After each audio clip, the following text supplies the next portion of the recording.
ఇక ఈసారి రాష్ట్ర బడ్జెట్ లో తీసుకుంటే ఇటు గంగపుత్రులు అవ్వచ్చు, గొల్లకురుమలు అవ్వచ్చు, గిరిజన సంక్షేమానికి అవ్వచ్చు అధిక నిధులు కేటాయించారు. మరి దానికి సంబంధించిన డిస్కషన్ ఈ రోజు మనం చేయబోతున్నాం. ఈ రోజు డిస్కషన్ లో పార్టిసిపేట్ చేయడానికి మనతో పాటు ఉన్నారు రాజయ్య యాదవ్ గారు, chief federation corporation chairman, state chief federation corporation chairman. నమస్తే అండి.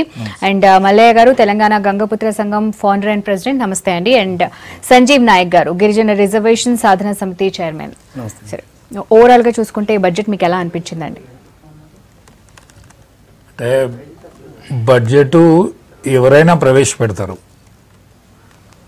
కానీ ఈసారి ప్రవేశపెట్టిన బడ్జెట్కు ఇంత ప్రాధాన్యత ఎందుకు వచ్చిందంటే కేసీఆర్ గారు ఏదైతే చెప్తాడో అది చేస్తాడు అనేది నమ్మకం కుదిరి. ఒకప్పుడు నేను చెర్లను తవ్విస్తా, నేను తప్పనిసరి కాలువలు తవ్విస్తా, నేను ఈ అనుకున్న పద్ధతిలో ఈ కళ్యాణ లక్ష్మి ప్రోగ్రాం చేస్తా, స్త్రీలకు వృద్ధులకు పెన్షన్ ఇస్తా, వికలాంగులకు పెన్షన్ ఇస్తా అని ఏవైతే చెప్పిండో అవి చేసిండు. కాబట్టి ఈసారి బడ్జెట్ మీద ఏదైతే చెప్తాడో అది నమ్ముతాను.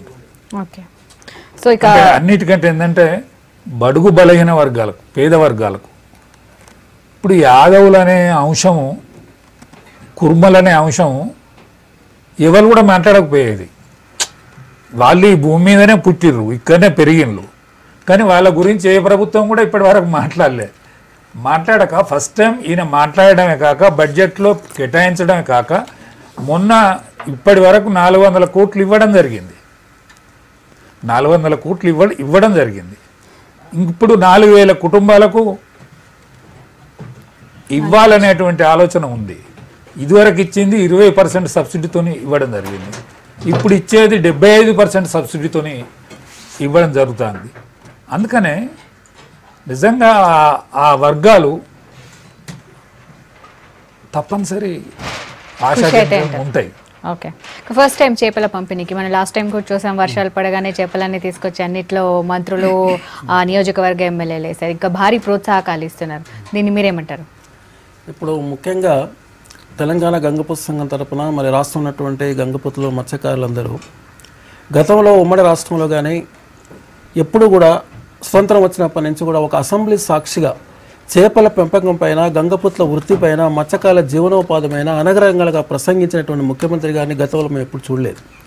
ఆయన ఇంకొక విషయం ఏం చెప్పిందంటే, ఈ యొక్క వృత్తి, చేపల వేట వృత్తి లేకపోవడం వల్ల వలసలు పోతున్నారు, వలసలు పోయినటువంటి వాళ్ళు తిరిగి మళ్ళీ గ్రామాలకు వెళ్ళి చేపల పెంపకాన్ని పెంచాలి, గ్రామీణ వృత్తులకు ఎక్కువ నిధులు కేటాయించాలనేటువంటి ఏదైతే అంశం ఆయన చెప్పాడో, ఇలా అక్షరాల గ్రామీణ వృత్తులకు కానీ బలహీన వర్గాలకు కానీ పెద్దపీట బడ్జెట్లో కలిగించినందుకు వారికి ముఖ్యంగా మా సంఘ తరపున ముఖ్యమంత్రి గారికి కృతజ్ఞతలు తెలుపుతున్నాం. అదేవిధంగా ఉమ్మడి రాష్ట్రంలో చేపల పెంపకం ఉత్పత్తి కేంద్రాలు కేవలం కోస్తా ప్రాంతంలో ఉండేవి, తెలంగాణ ప్రాంతంలో లేకపోయేది. మేము ముఖ్యమంత్రి గారిని తొలిసారిగా 10 బాధ్యతలు కలిసినప్పుడు వారికి మేము కోవడం ఏం జరిగిందంటే, గతంలో జిల్లాకు ఒక మత్స్య విత్తన కేంద్రం ఇవ్వాలంటే ఏకంగా 29 విత్తన కేంద్రాలు శాంక్షన్ చేయడం జరిగింది. దానివల్ల ఉత్పత్తి కేంద్రాలు కొన్ని శిథిలావస్థలో కూడా మెరుగుపడ్డాయి. అదేవిధంగా రాష్ట్రంలో ఉన్నటువంటి ప్రతి మత్స్య సహకార సంఘ పరిధిలో ఉన్నటువంటి చెరువులు కానీ, కుంటలు కానీ, రిజర్వాయర్లకు ప్రతి సంవత్సరం కౌలు రకం కట్టే విధానాన్ని ప్రతి సంవత్సరం 10% పెంచేదాన్ని 5 సంవత్సరాల వరకు తగ్గించి యథావిధిగా చెందిన ఘనత కూడా వారికి దక్కింది. అదేవిధంగా ప్రతి సంవత్సరం కేవలం నేచురల్గా చేపల ఉత్పత్తి పెంచడానికి 1 లక్ష టన్నులు అనుకుని ప్రభుత్వం అంచనా వేస్తే ఇప్పుడు 100% చేప పిల్లలు వేయడం వల్ల దాదాపు సంవత్సరానికి 11 లక్షల టన్నుల చేపల ఉత్పత్తి పెరగడానికి అవకాశం పెరిగింది. రేపు మార్చి, ఏప్రిల్ నెలలో చేపల పెంపకం బాగా పెరిగి అధిక దిగుబడి వచ్చి మత్స్యకారుల జీవితాలలో వెలుగులు నింపే కార్యక్రమం చేస్తున్నందుకు కూడా మేము నిజంగా చాలా హర్షిస్తున్నాం. తర్వాత దీనికి తోడుగా ముఖ్యమంత్రి గారు మేము కోరేది ఏమిటంటే, రాబోయే రోజుల్లో మత్స్య వృత్తిని పూర్తిగా 3 నెలల వరకే ఉండేటువంటి దాన్ని సంవత్సరం పొడుగుగా చేసే విధంగా కొన్ని బృహత్తమైన ప్రణాళికలు తయారు చేసి మరి వీళ్ళని అభివృద్ధి పదంలో తీసుకురావడానికి ఏదైతే బంగారు తెలంగాణ అంటున్నాడో బంగారు తెలంగాణ దిశగా వారిని పయనింపజేయాలని చెప్పేసి వారిని కోరుతున్నాం. మరి రాష్ట్ర చేపగా కొర్రమీన్ చేపనే ప్రభుత్వం గుర్తించింది. అసలు వాస్తవంగా ఇప్పటి వరకు కూడా బంగారు చేపలు తర్వాత మిగతా కృత్రిమంగానే ఉత్పత్తి అవుతున్నాయి, కానీ కొర్రమీన్ చేప మాత్రం ఇంతవరకు ఆర్టిఫిషియల్ కాలేదు. ఈ మధ్యనే నేను కొంత సైంటిస్ట్ అని కొంత పరిశోధన సంస్థ ద్వారా వారిని కలుస్తున్నాను, వారికి రిప్రజెంటేట్ చేస్తున్నాను. ఒక సైంటిస్ట్ కెనడా నుంచి కూడా వచ్చి కూడా దీన్ని కొర్ర మీన్లు ఏదైతే ఉన్నాయో దీన్ని నేచురల్గా కాకుండా ఆర్టిఫిషియల్గా తయారు చేసి తక్కువ కాలంలో ఎక్కువ ఉత్పత్తి చేసేటువంటి అంశాన్ని ఆయన దృష్టికి తీసుకొచ్చాడు. త్వరలోనే ముఖ్యమంత్రి గారి దృష్టి తీసుకెళ్లి దాన్ని డెవలప్ చేసి ముఖ్యమంత్రి ఆలోచనలకు అనుగుణంగా తెలంగాణలో ఉన్నటువంటి మత్స్య పరిశ్రమ అభివృద్ధి చేసే దిశగా ప్రయత్నం చేయడానికి మా సంఘం ప్రయత్నిస్తుంది అని చెప్పేసి ఈ సందర్భంగా వారికి కృతజ్ఞతలు తెలియజేస్తున్నాను. మరి తెలంగాణ రాష్ట్రంలో ఉన్నటువంటి మా గంగపుత్రులు సాంప్రదాయక మత్స్యకారులు వృత్తిపైన ఆధారపడినటువంటి అన్ని కులాల వాళ్ళు కూడా ముఖ్యమంత్రి గారికి ఈరోజు సంబరాలు జరుపుతున్నారు, పాలాభిషేకం చేస్తున్నారంటే గతంలో ఈ వృత్తి గురించి కానీ ఈ కులం గురించి కానీ ఏ ప్రభుత్వం కూడా పట్టించుకున్న పాపాన పోలేదు. కాబట్టి వారు అభివృద్ధి పదంలో పోవడానికి ముఖ్యమంత్రి గారి ఆశయాలకు అనుగుణ కేటీఆర్ గారి యొక్క ఆలోచన విధంగా, అదేవిధంగా మత్స్యశాఖ మంత్రి తలసాని శ్రీనివాసరావు గారికి, అదేవిధంగా గతంలో ప్రపంచ మత్స్యకాల దినోత్సవం అనేది 20 సంవత్సరాల కింద ఐక్యరాజ్య సమితి ఏదైతే చేస్తే ఒక ప్రపంచ మత్స్యకాల దినోత్సవం రోజున కేవలం మత్స్యకాల జీవన స్థితిగతిపైనే కాకుండా ప్రభుత్వ కాన్సెప్ట్లు కూడా పథకాలు కూడా ప్రజలకు తెలియజేసే విధానం. అయితే మేము కొన్ని సంఘాల వల్ల చేయడం వల్ల మరి ఈటెల రాజేంద్ర గారికి ముఖ్యమంత్రి గారి దృష్టి తీసుకెళ్తే 2015 నుంచి ప్రపంచ మత్స్యకాల దినోత్సవాన్ని ప్రభుత్వం అధికారికంగా ఇచ్చిన ఘనత కేసీఆర్కి దక్కింది. బహుశా భారతదేశంలో ఏ రాష్ట్రం కూడా చేయలేదు, అది కూడా ఒక తెలంగాణ రాష్ట్రం జరుగుతుందని చెప్పేసి ఈ సందర్భంగా మనం చేస్తున్నాం. రైట్. ఇక గిరిజన శాఖకు, గిరిజనుల అభివృద్ధికి, బీసీ, ఎస్సీ, ఎస్టీ, మైనారిటీ వీళ్ళందరికీ కూడా ఈసారి బడ్జెట్లో సంక్షేమ నిధులు ఎక్కువగా. ఇంతకుముందు ఎప్పుడైనా ఇట్లా జరిగిందా? దీని గురించి మీరేమంటారు? ప్రధానంగా ఈరోజు అయితే ముఖ్యమంత్రి గారికి గిరిజన జాతి లోకంతో పాటు ఎస్సీలు, బీసీలు, మైనార్టీలు అందరం ప్రతి ఒక్కరు శుభాకాంక్షలు, ధన్యవాదాలు తెలియాల్సినటువంటి అవసరం ఉన్నది. గతంలో ఎప్పుడు బడ్జెట్ ప్రవేశపెట్టినా ఎన్నికలకు ముందు బడ్జెట్ ప్రవేశపెట్టే సందర్భాలు చూసినాం, ఎన్నికల కోసం బడ్జెట్ పెట్టే సందర్భాలు చూసినాం. తెలంగాణ రాష్ట్రం వచ్చిన తర్వాత గౌరవ ముఖ్యమంత్రి గారి నాయకత్వంలో చూస్తూ వస్తే ప్రధానంగా గిరిజనులకు సంబంధించి గత 2-3 సార్లు బడ్జెట్ ప్రవేశపెట్టిన సందర్భంలో సరిగా నిధులు ఖర్చు కావట్లేదు ఒక బాధ, ఇంకోవైపు జనాభా దామాష ప్రకారం 6% నిధులు కేటాయిస్తున్నారని ఇంకో బాధ ఉండే, నేరుగా క్షేత్రస్థాయిలో మాకు అందట్లేదని ఇంకో బాధ ఉండే. గౌరవ ముఖ్యమంత్రి గారు వచ్చిన తర్వాత గౌరవ గిరిజన శాఖ మంత్రి అదే మాదిరిగా డిప్యూటీ సీఎం కడియం శ్రీహరి గారి నేతృత్వంలో, జగదీష్ రెడ్డి గారి నేతృత్వంలో ఎస్సీ ఎస్టీ అభివృద్ధి నిధికి సంబంధించి, సప్లాన్కు సంబంధించి, ప్రత్యేక నిధికి సంబంధించి ఒక గొప్ప చట్టాన్ని రూపకల్పన చేసే ప్రయత్నం చేస్తున్నారు. అది ఎంత బాగుందంటే ఇవాళ బడ్జెట్ చూస్తే మొత్తం 1,49,446 కోట్ల బడ్జెట్ అయితే అందులో 8,000 కోట్లు ప్రణాళిక బడ్జెట్ అయితే వ్యయం అయితే అందులో 8,165 కోట్ల బడ్జెట్ కేవలం గిరిజనులకు కేటాయించడం. దీన్ని గతంలో కేటాయించినట్టు కేటాయించి సంవత్సరానికి ఒకసారి ఏదో ఖర్చు చేయాలన్నట్టుగా కాకుండా ప్రతి 3 నెలలకు ఒకసారి సమీక్ష చేసి ఆయా శాఖలకు సమీక్ష చేసుకుంటా అవి ఖర్చు అవుతున్నాయా కావట్లేదా, దానికి సంబంధించినటువంటి ఏంది అంశాలు ఏంటి, ఇంకా దాన్ని క్యారీ ఫార్వర్డ్ చేసే పద్ధతిలో ఏ రకంగా ఉండాలని ఆ సంవత్సరం మొత్తంలో 4 సార్లు మీటింగ్లు అంటే మామూలు విషయం కాదు. ఇప్పటివరకు అసలు నన్ను అడిగితే ప్రతి సంవత్సరం బడ్జెట్ పెడుతున్న ప్రతిసారి ఆనందాన్ని ఇస్తున్నారు తప్ప ఎక్కడ బాధ ఇచ్చినటువంటి సందర్భాలు లేవు. మాకేమనిపిస్తున్నది, గిరిజనులకు 8,165 కోట్లు ఈ సంవత్సరం కేటాయించినటువంటి బడ్జెట్ కాక ఖర్చు చేస్తే నిజంగా సగం దరిద్రం మా గిరిజన జాతి ఇవాళ ఆడబిడ్డల అమ్మకాలు జరుగుతున్నాయి, ఇవాళ శిశు మరణాలు జరుగుతున్నాయి, చూస్తున్నాం మనం. అంటే లాస్ట్ ఇయర్ లాగా ఇప్పుడు కేటాయించిన బడ్జెట్ లో సగం బడ్జెట్ ఖర్చు పెట్టినా కూడా మంచి జరుగుతుంది. సగం బడ్జెట్ కాదు, 3 నెలలకు ఒకసారి సమీక్ష జరుపుతుంది. నేను అనుకుంటున్నా 8,000 కోట్లలో 90% ఖర్చు అవుతుందని అనుకుంటున్నాను నేనైతే. ఎందుకు సంవత్సరానికి ఒకసారి వచ్చేసరికి లాస్ట్ దానికి రివ్యూ సరిగా లేకపోవడంతో, ఆజమాయిషీ లేకపోవడంతో, వాళ్ళ మీద అధికారులు ఖర్చు పెట్టకపోతే వాళ్ళ మీద యాక్షన్ లేకపోయేసరికి ఆ చట్టం ఎటు పనికి రాకుండా పోయిన పరిస్థితి ఏర్పడ్డది. అందుకనే మొత్తం ఏమేం కావాలి, ఏమేమి అవసరం ఉన్నాయి, దానికి ఎట్లా ఖర్చు పెట్టాలనే దాని మీద ప్రభుత్వం ఆ వైపుకి ఆలోచన చేయడం గొప్ప అంశం నేను అనుకుంటున్నాను. అందుకనే ఇవాళ 6% కాదు 9.34% ట్రైబల్ కేటాయించినటువంటి పరిస్థితి ఉన్నది బడ్జెట్లో. ఇది ఆషామాషి విషయం కాదు. 8,000 కోట్లు అంటే మామూలుగా మేము చూస్తున్నాం కదా, ఈ 8,000 కోట్లను ఖర్చు కాక క్షేత్రస్థాయిలో పోగలిగితే ప్రతి గిరిజన బిడ్డ, ఎందుకంటే వాస్తవం కూడా ఇవి ఖర్చు కావాలి, ఎందుకంటే సారాయి బంద్ చేసినాం, తండాల్లో సారాయి ప్రధానంగా వాటి మీద జీవనం సాగిస్తున్నటువంటి వాళ్ళకు ఉపాధి కల్పించాల్సిన బాధ్యత కూడా ఉన్నది. దాని మీద ఆ వైపుగా పోతే మాత్రం అద్భుతంగా బ్రహ్మాండంగా నాకు తెలిసి ఇవాళ బడ్జెట్ చూసిన నా ఒకటే మాట చివరగా, ఇక్కడ బడ్జెట్ చూస్తే గ్రామీణ ప్రాంత ఆర్థిక వ్యవస్థను బలోపేతం చేసే విధంగా ఉంది, అదే మాదిరిగా ఆరోగ్యాన్ని కాపాడే విధంగా కూడా ఉన్నది. ఇవాళ ఏజెన్సీ ప్రాంతాల్లో ఏదైనా దోమ గుట్టి గిరిజనుడు ఎంత బలవంతుడైనా కానీ ఒక దోమతోటి మంచాలకి చనిపోయినటువంటి సంఘటనలు ఉన్నాయి.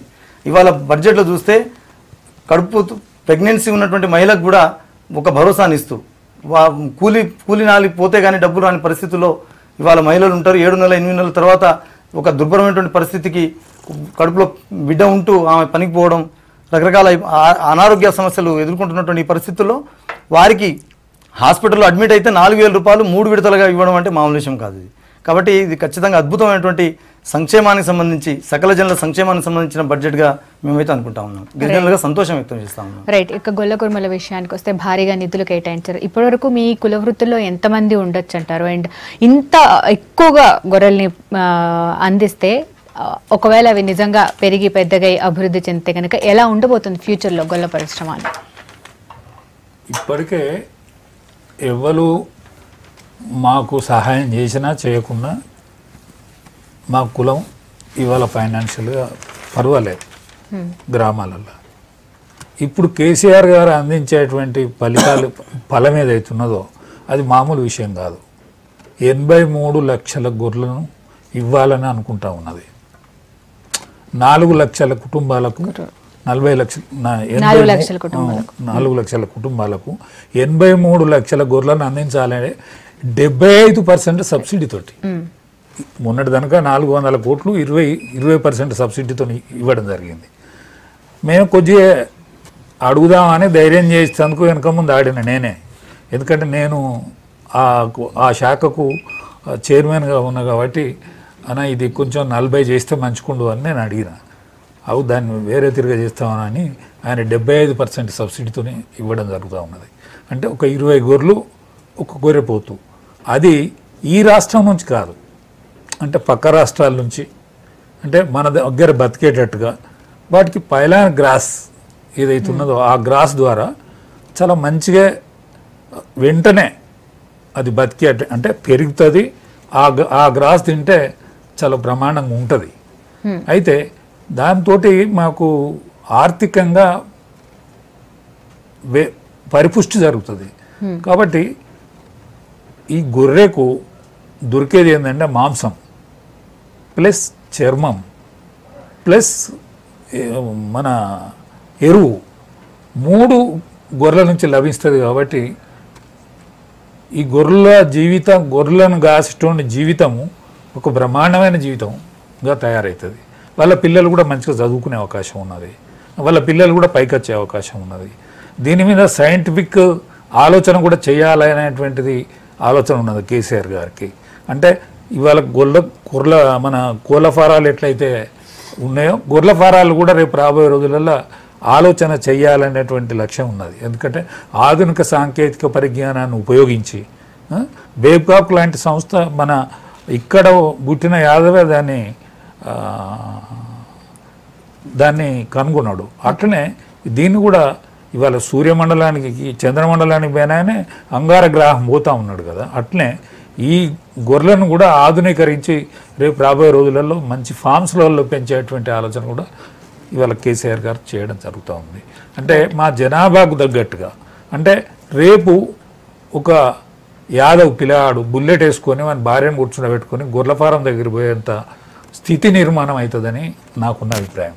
ఎందుకంటే నేను ఆ కుటుంబంలో పుట్టిన, ఆ కుటుంబంలో పెరిగిన, సరే రాజకీయాలల్లో వచ్చిన కాబట్టి మీ ముందట ఉండి కేసీఆర్ కల్పించిన అవకాశంతో మాట్లాడేటువంటి అవకాశం నాకు దొరికింది, మాట్లాడతాం. కానీ ఇవాళ కనీ విని ఎరుగనంత, అంటే ఊహించనంత 75% సబ్సిడీ అనేది ఊహించలేము, ఇవ్వడం కూడా ఊహించలేదు. మేము ఊహించనంతగా సబ్సిడీ ఇచ్చి, అంటే ఇది వాస్తవానికి చాలా దగ్గరగా ఉంటుంది అంటారా? వాస్తవమేనా? చేయొచ్చు అంటారా? తప్పకుండా చేస్తాడు ఆయన, తప్పకుండా చేస్తాడు. ఎందుకంటే ఈ జాతిని రక్షిస్తే, ఈ జాతి బలంగా నిలబడితే అన్ని విధాలలో గ్రామాలల్లో బలంగా ఉంటుంది అనేటువంటి విశ్వాసం ఆయనకు ఉన్నది. పలు దఫాలు కూడా నాతో చర్చించాడు ఆయన, నాతో పర్సనల్గా చర్చించాడు.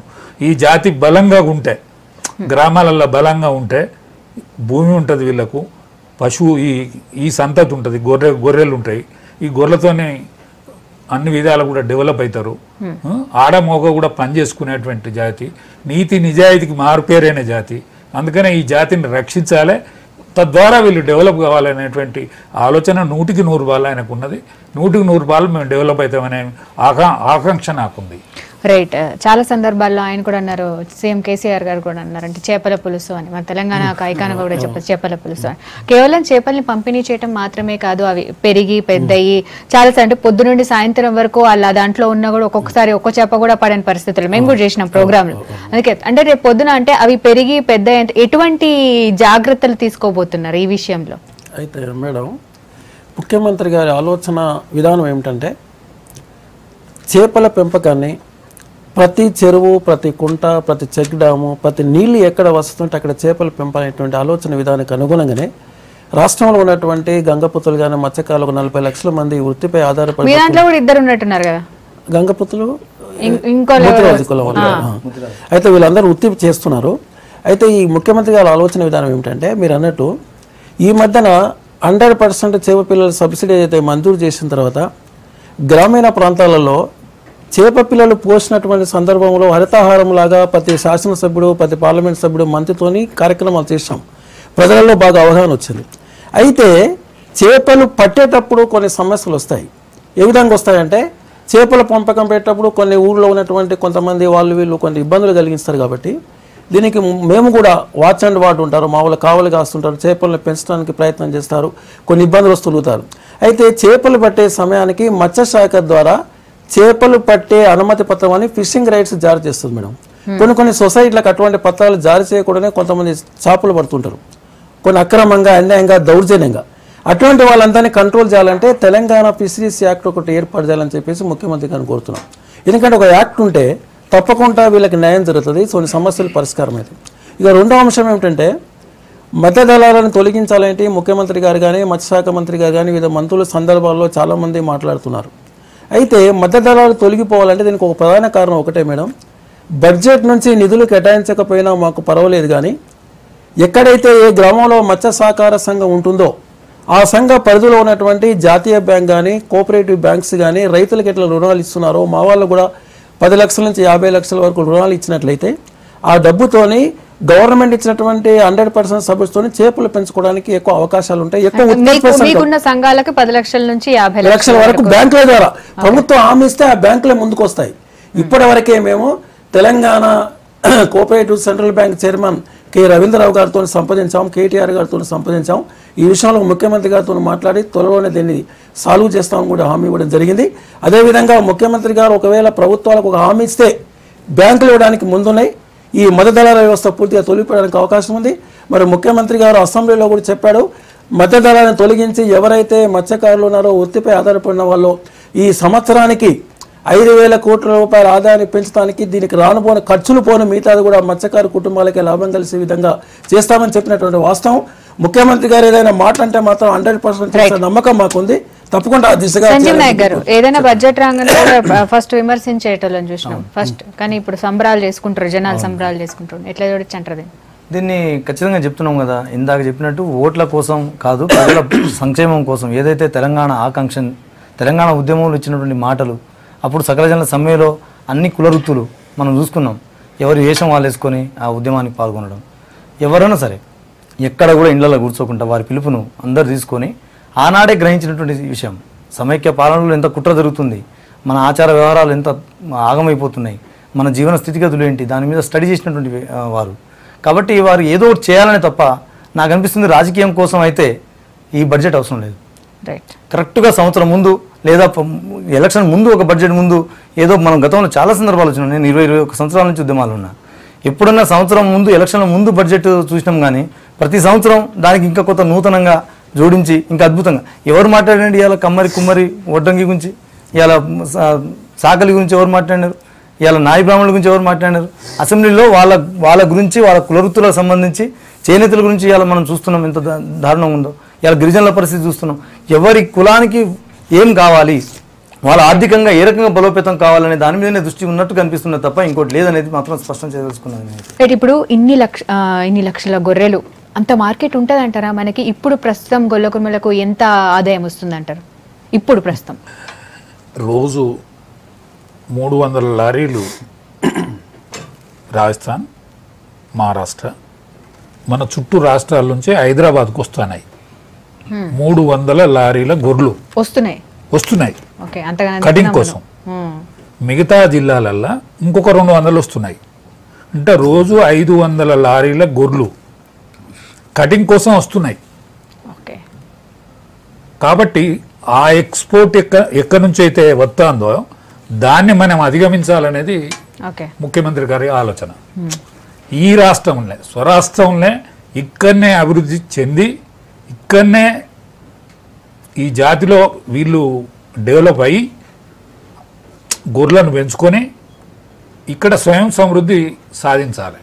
అంటే మనమే వేరే రాష్ట్రాలకు ఎక్స్పోర్ట్ చేసేంతగా కాకపోయినా మనది మనం వాడుకునేంతగా చేయాలి.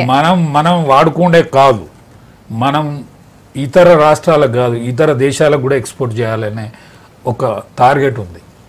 ఎందుకంటే మన మాంసమును చాలామంది ఇష్టపడతారు. తెలంగాణ జాతి అంటే తెలంగాణలో ఉత్పత్తి అయ్యేటువంటి మటన్ను ఇతర దేశాలు కానీ దుబాయ్ కానీ మరి ఇప్పుడు వేరే దగ్గరికి నుంచి తీసుకొస్తారంటారు గొర్రె పిల్లల్ని. అంటే ఇక్కడ దొరుకుతాను లేవు కాబట్టి తీసుకొచ్చుకుంటాను.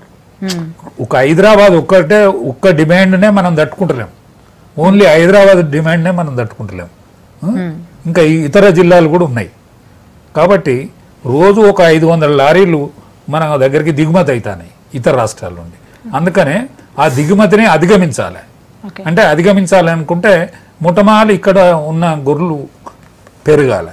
ఇక్కడున్న గొర్రెలు పెరగాలంటే డబ్బులు ఇక్కడున్నోడే అంటే ఇక్కడనే ఉన్న గొర్రెలను కొనడం కాదు, ఇతర రాష్ట్రాల నుంచి తెలంగాణ అంటే ఇదివరకు కలిసి ఉన్న తెలంగాణ నుంచి గొర్రెలు వస్తే మనకు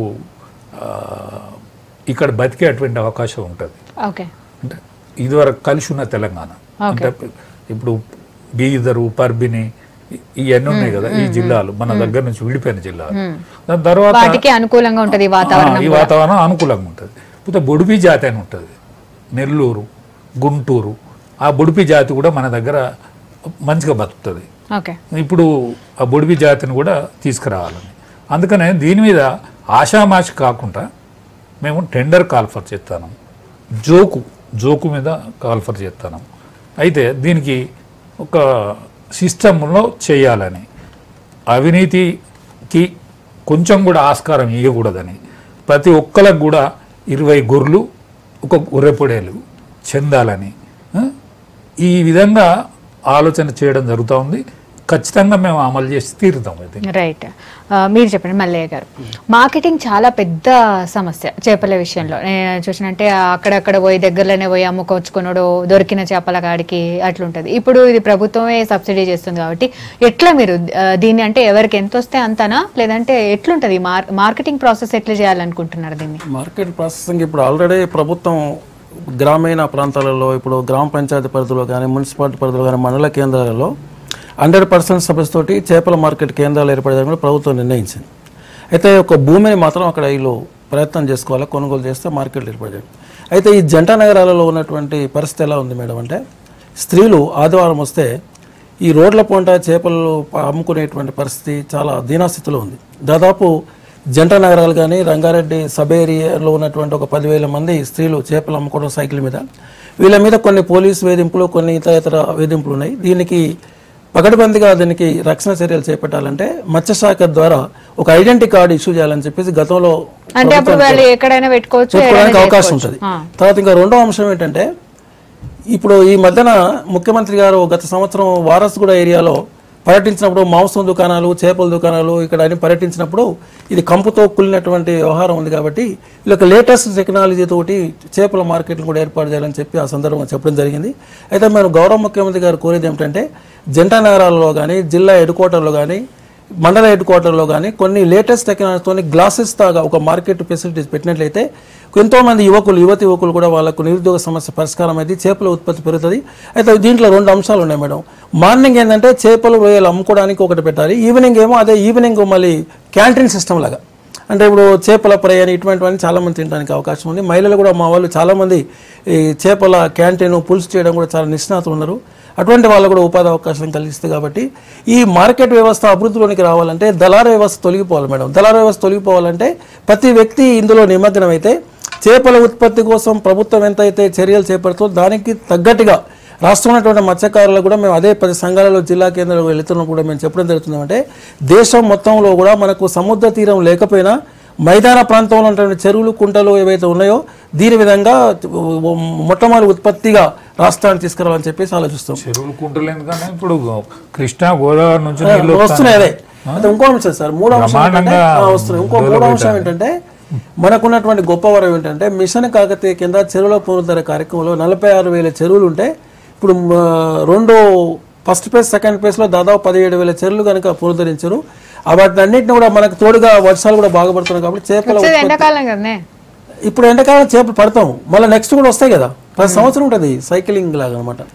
అయితే ఆ రకంగా చేపల ఉత్పత్తి పెంచడానికి చాలా అవకాశాలు ఉన్నాయి కాబట్టి మార్కెట్ వసతులు, చేపల ఉత్పత్తి వసతులు, తర్వాత స్త్రీలు, గ్రామీణ స్త్రీలు కానీ సిటీలో ఉన్నటువంటి స్త్రీలు కానీ చేపలు అమ్ముకునేటువంటి వాళ్ళకు కూడా ఉపాధి అవకాశాలు కలిగించే విధంగా ప్రభుత్వం ఈ విధంగా చేస్తే బాగుంటుందని చెప్పి కేసీఆర్ గారు గోదావరిని బంధించి కృష్ణమ్మను బుధకరించి మొత్తం తెలంగాణకు ఎత్తిపోతాల పథకం ద్వారా నీళ్లను తీసుకొస్తాడు కాబట్టి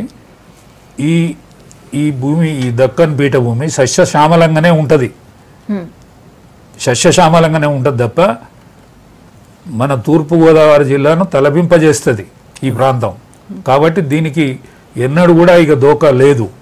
అంటే తెలంగాణ వచ్చేదానికనే ఇబ్బంది ఉండే, తెలంగాణ వచ్చిన తర్వాత మెల్లమెల్లగా అధిగమిస్తున్నాం కాబట్టి రాబోయే రోజులు ఇక్కడ మంచి రోజులే ఉంటాయి. ఇక నాయి బ్రాహ్మణుల విషయంలో ఈటెల రాజేందర్ గారు మనం మాట్లాడడం విన్నాం. ఊర్ల దగ్గర కానీ బయట దగ్గర ఇక్కడ చెట్ల కింద కూడా చాలా మందిని చూస్తూ ఉంటాం మనం. ఇక మహిళల విషయంలో ముఖ్యంగా తీసుకుంటే గనక ప్రెగ్నెంట్ ఉన్న వాళ్ళకు ఈ విషయాన్ని ఎట్లా ఎంతవరకు వాళ్ళకు తోడ్పాటు అందిస్తుంది అంటారు, అండ్ ఎట్లా గుర్తిస్తారు? 100% మనం చూసినామండి. కళ్యాణ లక్ష్మి 51,000 రూపాయలు ప్రకటించినారు. ఫస్ట్ ప్రకటించినప్పుడు గిట్నే చాలామంది ఇది అవుతుందా, ముందుకు పోతుందా, ఏదో మొత్తం ముచ్చట్లే ఇవన్నీ అవుతుందా అని చాలామంది అనుకున్నాం. నిజంగా మొదటగా ప్రకటించినప్పుడు ముందు గిరిజనులదే అమ్మాయిల నమ్మకాలు చూసి ఏదో రకంగా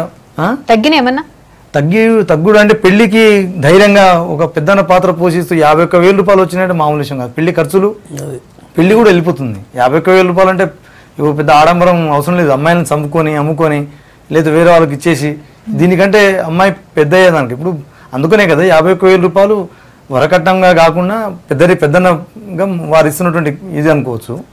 చదువుకోవడానికి గురుకులాలు ఉన్నాయి. ఇవాళ 51 గురుకులాలు వచ్చినాయి. 51 గురుకులాలు ట్రైబల్స్కి వచ్చినాయి సపరేట్గా.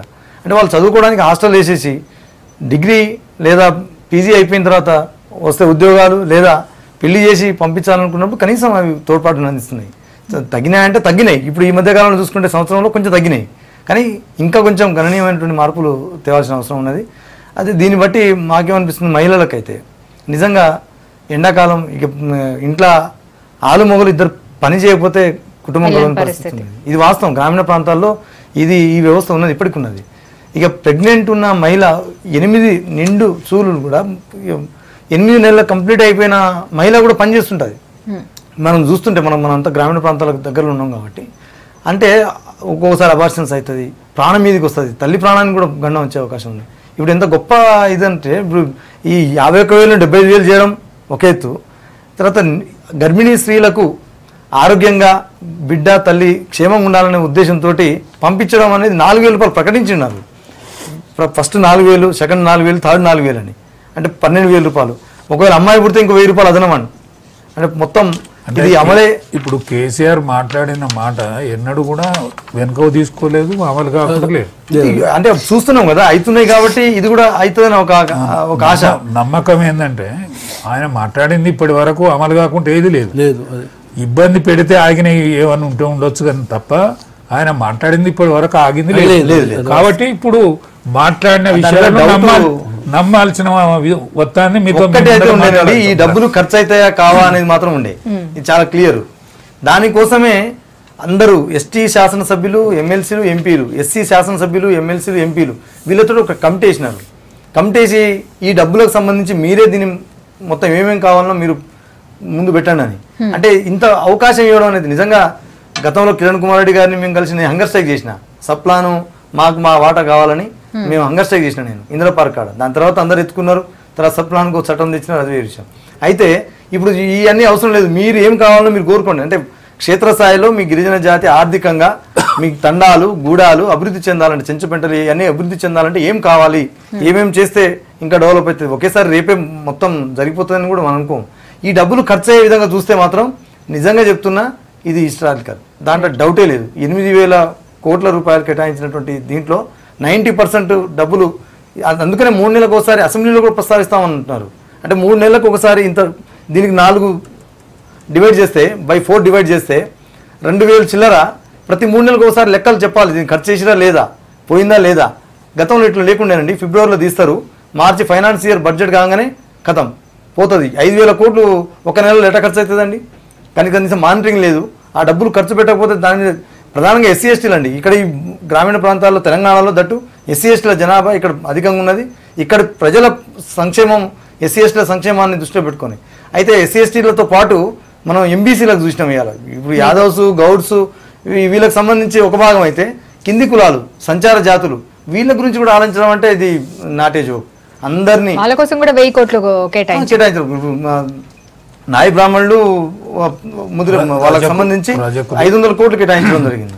అంటే మామూలు అంటే నాయ బ్రాహ్మణులు శవరం చేసే వాళ్ళు, వాళ్ళకి ఏదో చెట్టు కింద అక్కడ ఇక్కడ కాకుండా 1 లక్ష రూపాయలు ఎంతో అంత వాళ్ళకి ఆర్థిక సపోర్ట్ చేసి ఒక షెల్టర్ గౌరవంగా, అదే తను తెలంగాణలో, నేను కూడా తెలంగాణ బిడ్డనని గౌరవంగా చెప్పుకునే విధంగా ఒక అద్భుతమైన పాలన. మా రిక్వెస్ట్ ఏంటంటే రాజనగర్ రెడ్డిని ఉన్నారు, ఇద్దరితోటి మా లంబాడి జాతికి గిరిజన జాతికి సంబంధాలు ఉన్నాయి. ఇప్పుడు ఏజెన్సీ ప్రాంతాల్లో చెరువులు మొత్తం గిరిజనులే, చేపలు పట్టేది మొత్తం గిరిజనులే, అది అవునన్నా కాదన్న. తర్వాత గొర్రెలు, పశువులు మేము మా పోషణ, మా యాదవులు ఇటు లంబాడిస్ మేము ఉంటాం. కానీ మా రిక్వెస్ట్ ఏంటంటే రాజన్న గారికి మీ ద్వారా ఇక్కడ ఈ వేదిక ద్వారా మమ్మల్ని కూడా దాంట్లో కలిపితే మా వాళ్ళకు కూడా గొర్రెల పెంపకానికి సంబంధించి ఇస్తే దానికోసం. ఎందుకంటే నేను చెప్పేది అండి, ఈ విషయం నాతోనే చంద్రలాల్ గారు మాట్లాడడం జరిగింది, నేను కేసీఆర్ గారితో మాట్లాడడం జరిగింది. వాస్తవాలే మాట్లాడదాం. నేను చెప్పిన అంటే వాళ్ళకి ఎస్టీ కార్పొరేషన్ ద్వారా వాళ్ళకి ఇస్తా అన్న. ఓకే, అదైతే ఎస్టీ కార్పొరేషన్ ద్వారా మీకు ఇస్తా, ఎస్సీ కార్పొరేషన్ ద్వారా ఎస్సీలకు ఇస్తా, కానీ మీకు మాత్రం గొల్ల కురుమలకు మాత్రం ఈ సపరేట్ ఇస్తా. ఎందుకంటే మీరు సనాతనం నుంచి ఈ వృత్తి మీదనే ఆధారపడి ఉన్నారు, ఈ వృత్తినే కాపాడుకునే తోళ్ళు, ఈ వృత్తినే నమ్ముకొని బతికేతోళ్ళు. కాబట్టి ఈ వృత్తిని ఇంకాస్త ముందుకు తీసుకుపోవాలనుకుంటే మీరైతేనే దీనికి తగిన వాళ్ళు. అంటే మా దాంట్లో మేము కూడా అదే అడుగుతున్నామండి. నేనేమంటానంటే మీకు ఎస్టీ కార్పొరేషన్ ద్వారా ఇస్తున్నాను చెప్పడం చాలా సంతోషం. అంటే కనుక వస్తే ఎస్టీ కార్పొరేషన్ ద్వారా మీరు ఎక్కువ మేకలు కాస్తారు, నాకు తెలుసు. ఆవులు, మేకలు, వ్యవసాయం నాకు తెలుసు నాకు తెలుసా నాకు తెలుసు బాయ్ సార్, నువ్వు తమ్మును కానీ చిన్న నువ్వు తండ్రి సమానం తెలుసు. మీరు ఎస్టీ కార్పొరేషన్ ద్వారా మీరు తీసుకొని మీరు పెంచుకోవచ్చు, కానీ మీది మేము ఎత్తుకపోతలేము. రాజేందర్ గారు కూడా చెప్పారంటే ఒకరిపై ఒకరు ఆధారపడి ఉన్న వ్యవస్థ మనది ఏదైతే ఉందో, ఒక దాని మీద ఒకటి ఆధారపడి ఉన్న. ఇక గొర్రెల పెంపకానికి విషయానికి వస్తే మీరు సబ్సిడీ మీద తీసుకుంటారు, కరెక్ట్. అంటే అది పెరిగే దశలో ఎటువంటి జాగ్రత్తలు తీసుకోవాలి, మళ్ళీ అది మార్కెటింగ్ వచ్చినప్పుడు మీ నుంచి ఎటువంటి సహకారం ఉంటుంది, ఎన్ని నెలలు పడుతుందో? మాకు ఎవరకు హాస్పిటల్స్ ఉండేది, ఆ హాస్పిటల్స్ సరిగ్గా పనిచేయటం లేదు. అందుకనే మాకు 108 లెక్క సంచార వైద్యశాలను మేము ఏర్పాటు చేసుకుంటా ఉన్నాం. అంటే కాన్స్టెంట్స్కి ఒకటి సంచార వైద్యశాల ఉంటుంది, ఒక నంబర్ ఉంటుంది, దానికి ఫోన్ చేస్తే అక్కడికే పోయి దానికి సరైన వైద్యం, ఆ జీవాలకు సరైన వైద్యం చేసేటువంటి వ్యవస్థ నిర్మాణం అవుతుంది. ఎందుకంటే వాటికి నట్టల మందు 3 సార్లు వేయాలి తప్పకుండా, 4వ సారి అయితే నట్టల మందు అవసరం లేదు. అంటే గొర్రె చచ్చిపోదు, మూతి పుక్కుల వ్యాధి వస్తుంది దానికి కూడా, ఆ వ్యాధికి కూడా మందు కనుక్కొని ఆ వ్యాధి టీకా కూడా గవర్నమెంటే ఫ్రీగా ఇవ్వాలి. ఈ విధంగా మార్కెటింగ్ 50 కిలోమీటర్లకు ఒక సంత ఏర్పాటు చేయాలి తప్పనిసరి. ఆ సంతలో నీటి వసతి, ఆ యజమాని పండుకునేందుకు వసతి కూడా ఏర్పాటు చేయాలి.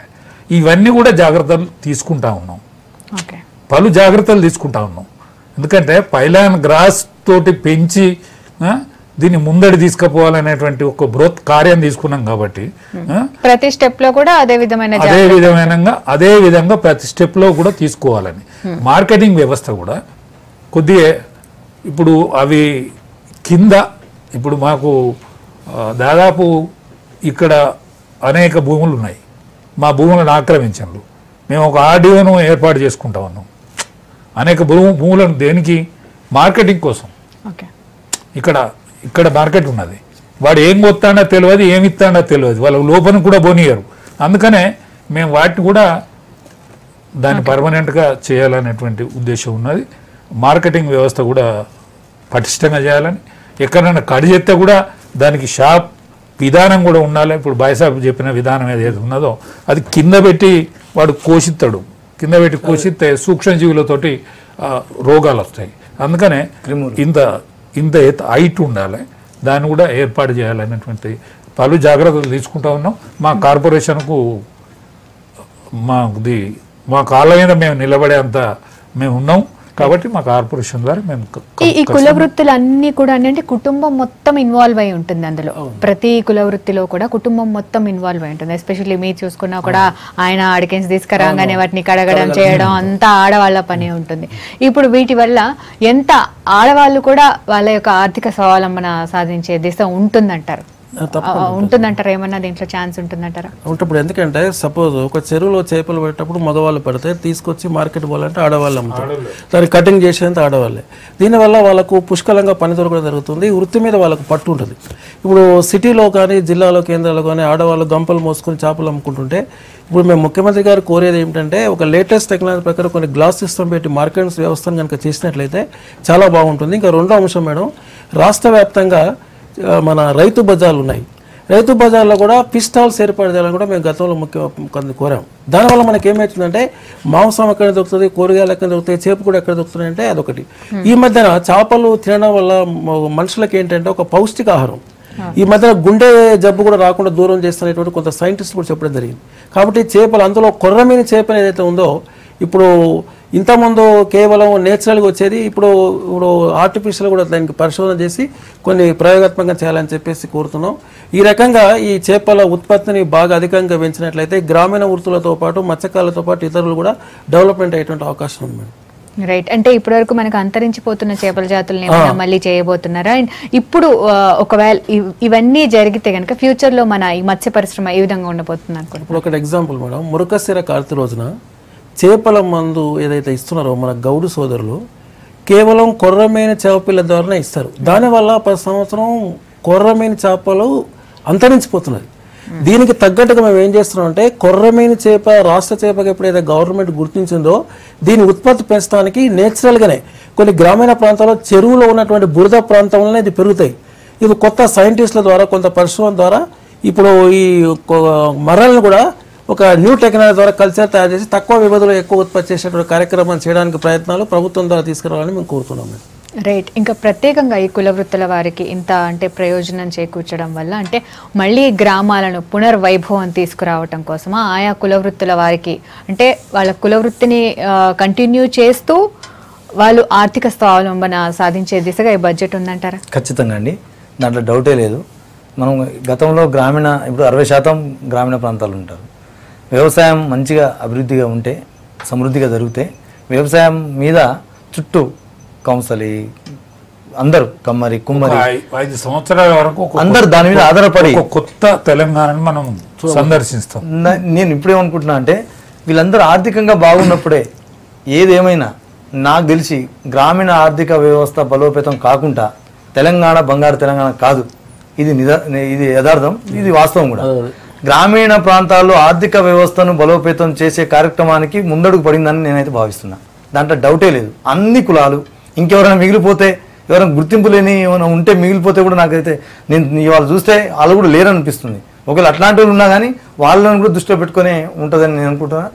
ప్రధానంగా అయితే ఎస్సీ ఎస్టీ బీసీలు మైనార్టీలు అంటే 90% ఈ వర్గాల ప్రజల కోసం ఏదో ఒక కొత్త అడుగు కొత్త లోకాన్ని తీసుకోబోతున్నట్టుగైతే మేము అనుకుంటా ఉన్నాం. ఇక భవిష్యత్తు చూడాలి, ఇదే కంటిన్యూ అయ్యి గొప్పగా ఉంటుందని భావిస్తున్నాం. కేసీఆర్ గారు చేస్తారనే నమ్మకం విశ్వాసం ఉంది కాబట్టి ఎవరైనంత గిరిజనులుగా 95% ఓట్లు కేసీఆర్ గారికి ఓట్లు వేసినాం. ఏ ఎన్నికలు చూసుకున్నాం, మొన్న పాలన ఎన్నికలు చూసుకున్నా కానీ ఇస్లామాబాద్ తండా నుండే అందులో 1080 ఓట్లు ఉంటే 1040 ఓట్లు టీఆర్ఎస్కి వేసినారు తుమ్మల నాగేశ్వరరావు గారికి బై ఎలక్షన్. ఓట్ల కోసమే కాదు కానీ అంత ఎందుకు నమ్మకం అంటే ఇప్పటిదాకా నమ్మకం. ఇప్పుడు ప్రత్యేకంగా సామాజిక వర్గాల వారిగా నిధులు కేటాయించడం వల్ల అంటే ఇప్పటివరకు గ్రామాల్లో చాలా మంది వ్యవసాయం గిట్టుబాటు కావట్లేదని వదిలేసి సిటీలలోకి వచ్చి ఎన్నో జాబులు చేస్తారు. ఇవన్నీ కూడా మళ్ళీ పునర్వైభవం సాధిస్తాయంటారా? తప్పకుండా మేడం. గ్రామీణ వృత్తులు ఎప్పుడైతే అభివృద్ధిలోకి వస్తుందో తప్పకుండా పునర్వైభవం వస్తుంది. ఏ వ్యక్తికైనా గ్రామీణ ప్రాంతంలో పని ఉంటే పట్టణాలకు వలస వెళ్ళరు. ఇప్పుడు పట్టణాలకు వలస వెళ్ళే విధానాన్ని రూపుమాపి గ్రామీణ వ్యవస్థలోనే ఈ యొక్క వృత్తుల్ని ఆర్థిక పరిస్థితుల్లో డెవలప్ చేయడం కోసమే ఈ బడ్జెట్ కొట్టుకొని వాడు పిచ్చోన్వాతగా బతుకుతాను కదా మేడం. ఒకటి మేడం, పాలమూరు అన్నిటికంటే బడ్జెట్ ఇదివరకు కూడా ఉండే మనకు. ఓకే, అంటే ఇదివరకు కూడా ఉండే కానీ మనం ఆంధ్ర వలస వాదుల కింద ఉన్నాం కాబట్టి ఈ బడ్జెట్ వాళ్ళు కొట్టుకపోయేది. వాళ్ళు కొట్టుకపోతే ఈ తెలంగాణ వాదులు మన బడ్జెట్ మనకు వచ్చింది, మన బడ్జెట్ మనకు రాలేదు కాబట్టి మనం ఈ విధంగా మన గ్రామీణ ప్రాంతం అంతా దెబ్బతిన్నది. ఇవాళ మన బడ్జెట్ మనం వాడుకుంటున్నాం కాబట్టి మనం ఖచ్చితంగా thank you so much discussion లో పార్టిసిపేట్ చేసినందుకు రాజయ్య గారు, మల్లయ్య గారు అండ్ సంజీవ్ నాయక్ గారు. ఇది వాటి బడ్జెట్ పై special discussion. Stay tune to V6 news.